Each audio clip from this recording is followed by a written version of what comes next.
Kain tayo mga tropa. Dahil nasa site tayo, ganito tayo kumain.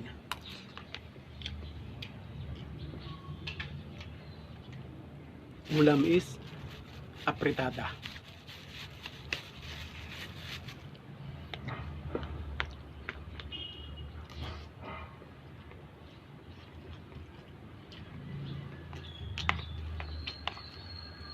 Medyo mainit ang panahon, kaya hinahinay pagkain.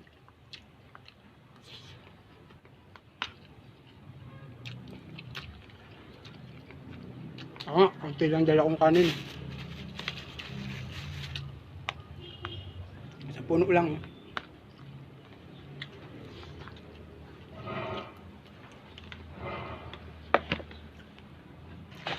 Tapos sabi, diba, eat glass a day. No, ito.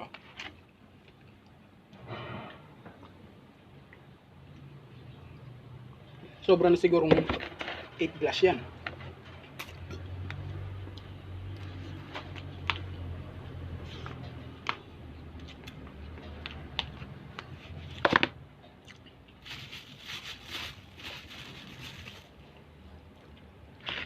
Kain kayo.